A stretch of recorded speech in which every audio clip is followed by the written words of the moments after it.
거룩한 주일 우리 모두에게 주시는 하나님의 말씀은 로마서 14장 7절에서 12절까지의 말씀입니다.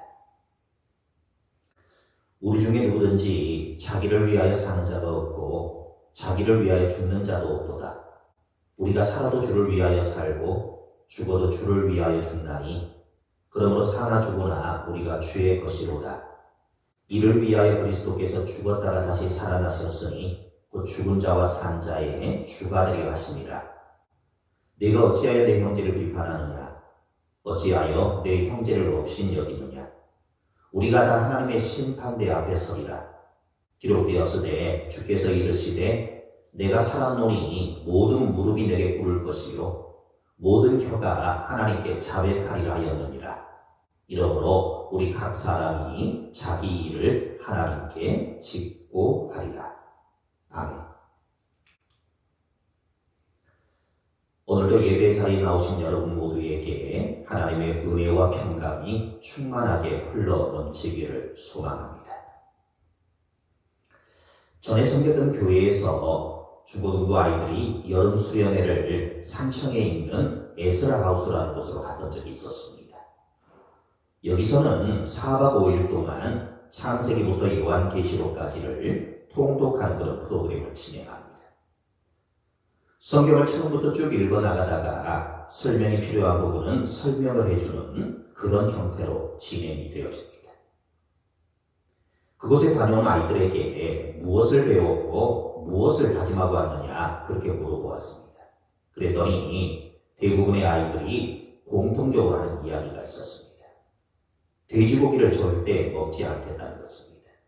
성경에 먹지 말라고 되어 있다는 것입니다. 다른 것들도 많이 있었을 텐데 유독 그 부분이 기억에 남은 이유는 돼지고기를 좋아하고 자주 먹었는데 이제부터 말씀대로 살려면 먹어서는 안 되는 것인가 그런 생각에서였을 것입니다. 물론 얼마 지나지 않아 언제 그랬냐는 듯이 다들 잘 먹더라고요. 오히려 며칠 동안 먹지 못한 것까지 먹어야 한다고 더 많이 먹는 그런 친구들도 있었습니다. 성경을 읽다가 신명기 14장이나 레위기 11장에서 한 번쯤은 갈등하고 고민하셨을 것입니다. 거기에는 먹어도 되는 음식과 먹어서는 안 될 음식을 분류하고 있는데 사실 대부분 우리가 먹고 있는 것들이기 때문입니다. 이를테면 짐승 가운데 굽이 갈라져 쪽발이 되고 새김질하는 것은 먹어도 됩니다. 소나 양이나 염소 같은 짐승이 여기에 해당이 됩니다. 그런데 굽은 갈라져 있지만 새김질을 하지 않거나 새김질을 하는데 굽이 갈라져 있지 않은 것은 먹을 수가 없습니다. 그래서 돼지고기는 먹어서는 안 되는 것입니다. 또 물고기 중에 비늘과 지느러미가 있는 것은 먹어도 됩니다. 그래서 생선회는 먹어도 됩니다. 그러나 그렇지 않은 것은 먹지 말아야 합니다. 멍게, 해삼, 전복, 소라는 먹어서는 안 됩니다. 또 피는 어떤 경우에도 먹으면 안 됩니다. 그러면 선지국을 좋아하는 사람들은 무척이나 고민스럽지 않을 수 없습니다. 성경을 문자 그대로 받아들인다면 우리는 모두 성경대로 살고 있지 못한 것입니다. 여러분들도 앞에서 말씀드렸던 아이들처럼 이제는 돼지고기를 절대로 먹지 않겠다 그렇게 결단하셔야 합니다. 그런데 여러분 우리가 레위기 11장이나 신명기 14장을 문자 그대로 받아들인다면 다른 말씀도 문자 그대로 받아들여야 합니다. 예배를 드릴 때마다 짐승의 피를 뿌려야 하고 레위인 대제사장이 있어야 하고 대제사장 외에는 아무도 강단 위에 올라올 수 없습니다. 심지어 예배당 안에는 대한민국 사람이 우리는 들어갈 수 없고 이스라엘 사람들만 들어올 수 있습니다. 한국인인 우리는 목사, 장로, 집사, 성가대원 등 아무 직책도 맡을 수 없습니다. 여러분 구약의 말씀을 이렇게 받아들이십니까? 이렇게 받아들이는 그리스도인들은 아무도 없습니다. 중요한 것은 우리가 성경을 볼 때 기록된 문자가 아니라 바로 그 문자 속에 담겨있는 정신을 보아야 하는 것입니다. 구약에서 그토록 분명하게 율법으로 명령하고 있음에도 왜 우리가 더 이상 짐승을 잡아 피를 뿌리며 제사를 드리지 않습니까? 예수 그리스도께서 십자가에 매달려 자신을 제물 삼으심으로 우리를 위해 온전한 제사를 드려주셨기 때문입니다. 그래서 우리에게는 그와 같은 형식이 더 이상 필요 없는 것입니다. 다만 과거에 짐승을 잡아 제사를 드리던 그들의 마음과 정신, 그 정성만큼은 우리가 절대적으로 잃어버리지 말아야 하는 것입니다. 구약의 사람들이 하나님께 드리는 제물에 혹여라도 흠이 있을까 철저히 살피며 제사를 준비했듯이 우리가 예배당에 나올 때도 주일인가 한다 이런 마음으로 그냥 아무런 생각 없이 나오는 것이 아니라 철저히 준비된 마음으로 나오는 이 같은 본질적인 정신은 우리가 절대적으로 지켜야 할 것입니다. 어떻게 우리가 레인이 아니어도 목사가 되고 장로가 되고 집사가 되고 성가 되고 될 수 있습니까? 그리스도를 믿음으로 그리스도 안에서 레인이 되었기 때문입니다. 우리가 이스라엘 백성이 아님에도 어떻게 이처럼 예배당 안에 들어와 예배를 드릴 수 있습니까? 주님을 믿음으로 그리스도 안에서 하나님의 자녀 이스라엘이 되었기 때문입니다. 어떻게 그리스도인들이 돼지 삼겹살을 먹고 선지국을 먹고 해삼과 멍게를 먹고도 거리낌 없이 신앙생활을 할 수 있습니까? 주님을 향한 거룩함은 외적인 형식에 있는 것이 아니라 우리 마음의 중심과 관련한 문제이기 때문입니다. 참된 그리스도인은 그 중심이 항상 하나님을 향해 있으며 주님을 위한 삶을 살아갑니다. 그러면 무엇이든 먹을 수 있습니다. 그러나 만일 그것이 하나님의 영광을 가리는 것이라고 한다면 아무리 좋아하는 것이라도 끊을 수 있습니다. 그리스도인들이 레위기 11장이나 신명기 14장을 읽으며 갈등이나 범민에 빠지는 이유가 무엇입니까? 그 말씀이 성경에 기록된 말씀이기 때문입니다. 즉 하나님의 말씀이기 때문입니다. 바꿔 말하면 그들이 하나님을 믿기 때문입니다. 하나님을 믿지 않는 사람이라면 그 말씀을 읽을 이유도 없고 읽었다 하더라도 그 말씀 때문에 범민에 빠질 이유가 하나도 없습니다. 하나님을 믿기 때문에 두렵고 떨리는 마음으로 그 말씀을 어떻게 지켜야 하는지 갈등과 범민에 빠진 것입니다. 그래서 성경을 문자 그대로만 받아들여 형식에 얽매여 고민하고 있는 미숙한 믿음, 연약한 믿음도 하나님을 향한 아름다운 믿음인 것입니다. 7절을 보시겠습니다. 우리 중에 누구든지 자기를 위하여 사는 자가 없고 자기를 위하여 죽는 자도 없도다. 여기 우리 중에라는 말은 하나님을 믿는 모든 그리스도인들을 위합니다. 그리고 누구든지는 믿음이 연약하든 강하든 믿음이 성숙하든 미숙하든 상관없다는 말입니다. 바울은 앞서 6절에서 믿음이 강한 자와 약한 자 사이에 겉으로 보기에는 서로 다른 입장을 취하고 있는 것처럼 보이지만 양쪽 모두가 주님을 위하는 마음이 그 근본 동기가 되고 있음을 밝혔습니다. 7절에서 9절까지 무엇을 위하여라는 단어가 5번이나 나옵니다. 이 세상에 있는 모든 물건은 어떤 목적이 있기 때문에 만들어집니다. 사람이라는 존재도 절대 우연히 만들어진 존재가 아닙니다. 어떤 목적을 위해 만들어졌습니다.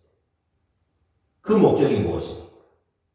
7절 말씀은 사람이 만들어진 목적이 사람 자체에 있지 않다. 그렇게 말씀하고 있습니다.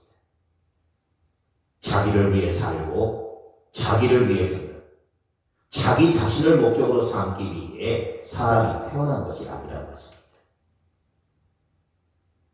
예를 들어 가정주부는 매일 똑같은 일상을 반복합니다. 얼핏 대단히 단조롭고 무미건조한 삶처럼 보입니다.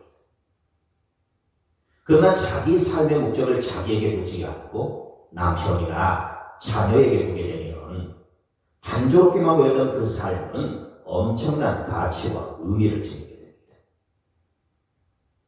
자신이 수고하는 그 수고로 자녀가 건강하게 학교 생활을 할 수 있고 남편이 직장에서 인정받는 그런 삶을 살게 된다면 자신의 그 수고는 참으로 엄청난 가치와 의미를 가지게 되는 것입니다. 그런데 만약 나는 왜 열심히 해도 표시도 나지 않고 알아주지도 않는 이런 일을 매일 똑같이 하고 있을까 하고 생각하는 그 순간 삶이 무의미해지는 것입니다. 그리고 말할 수 없는 곤태감에 빠집니다. 남편의 경우도 마찬가지입니다. 내가 어쩌다 가족들 먹여 살리겠다고 아침 일찍부터 저녁 늦게까지 직장에서 이런 대접을 받으며 이 모양 이 꼴로 살고 있나 그렇게 생각하기 시작하면 그 순간부터 자기 인생과 자기 가정이 동시에 파멸되고 가는 것입니다. 8절의 말씀을 보시겠습니다. 우리가 살아도 주를 위하여 살고 죽어도 주를 위하여 죽나니 그러므로 사나 죽으나 우리가 주의 것이로다. 고기를 먹는 사람이든 먹지 않는 사람이든 모두 믿음으로 의롭다함을 받은 사람들입니다. 그들은 주님을 주인으로 삼고 그 살아가는 그런 사람이 되었으니 자신을 위하여 살지 않고 주님을 위하여 살아가는 사람입니다. 우리 역시 마찬가지입니다. 살아도 주님을 위하여 살고 죽어도 주님을 위하여 죽을 사람은 자신의 몸이 자신의 것이 아니라 주님의 소유입니다. 삶의 목적이 사나 죽으나 주님을 위한 것이어야 한다는 것입니다. 사나 죽으나 삶의 목적을 주님으로 삼는 이 같은 삶이 어떻게 가능한 것입니까? 그 대답을 9절이 제시해주고 있습니다. 이를 위하여 그리스도께서 죽었다가 다시 살아나셨으니 곧 죽은 자와 산 자의 주가 되려 하십니다.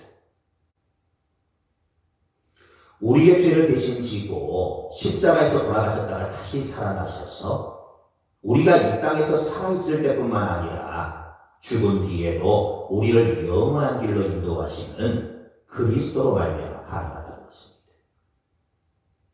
우리를 창조하시고 우리를 영원히 사랑하시는 하나님께서 본능적이요 본성적인 사랑으로 우리를 위하여 자신의 생명을 버리셨고 우리가 사나 죽으나 주님을 위해 산다는 것은 너무나도 당연한 이야기가 될 수밖에 없습니다. 10절의 말씀을 보시겠습니다. 내가 어찌하여 내 형제를 비판하느냐 어찌하여 내 형제를 없이 여기느냐 우리가 다 하나님의 심판대 앞에 서리라. 이 말씀은 3절의 말씀을 반복한 것으로 미숙한 사람의 일을 없이 여기지 말며 형식을 무시하고 본질을 비쫓는 사람을 정죄하지 말라는 것입니다. 양쪽 모두 사나 죽으나 주님을 위해 사는 이들이기 때문입니다. 그들의 삶의 방향은 이미 주님을 향해 있기에 혹시 그들에게 잘못이 있다고 한다면 하나님께서 그들을 성숙하게 세우실 것입니다. 이어서 11절은 다윗이 이사야 45장 23절을 인용한 말씀입니다. 기록되었으되 주께서 이르시되 내가 살았노니 모든 무릎이 내게 꿇을 것이요 모든 혀가 하나님께 자백하리라 하였느니라. 여기 자백하리라는 인정하다, 고백하다 이런 의미이지만 찬양하다, 맹세하다라는 뜻도 있습니다. 즉 하나님을 향해 있는 사람이라면 그 신앙이 미숙하든 성숙하든 하나님을 찬양하며 주님을 위해 살아가는 것입니다. 하나님만이 참 신이심을 인정하고 그분만을 섬길 것을 맹세하는 그런 말씀입니다. 12절은 이상의 내용의 궁극적인 결론을 가르쳐줍니다. 이러므로 우리 각 사람이 자기 일을 하나님께 짓고 하라. 짓고 한다라는 말은 사실대로 아랜다는 그런 의미입니다. 우리는 하나님의 심판대 앞에 설 때 자신이 행한 모든 일을 낱낱이 알아야 합니다. 주인으로부터 1달란트, 2달란트, 5달란트를 받았던 종들이 주인이 돌아와 각기 수행을 하게 될 때 그들은 자기의 한 일에 대해 모든 것을 주인에게 고하였고 5달란트, 2달란트를 받은 종은 칭찬과 상급, 1달란트를 받은 종은 책망과 형벌을 받게 되었습니다. 입으로는 사나 죽으나 주님을 위해서라고 하는데 실제 행동은 자기 욕심, 자기 영광을 위해 사는 것이 아닌지 하나님 앞에서 따져봐야 합니다. 술을 먹는 사람들이 건배를 할 때 건배사라는 사람입니다. 건배사는 참으로 다양합니다. 그 중에 가장 많이 하는 것이 위하여가 아닐까 생각합니다. 그렇게 다양한 건배사를 하지만 정작 그들은 무엇을 위해 마시는 것일까요? 결국은 자신을 위해 마시는 것이 아니겠습니까? 그런데 과연 자기 자신이 삶의 목적이 될 만한 가치가 있습니까? 지금도 나의 카이로스, 이 땅에서의 마지막은 쉬지 않고 달려오고 있는데 결국은 관 속에 누울 수밖에 없는 나 자신을 내 삶의 목적으로 삼는 어리석은 사람이 되시겠습니까?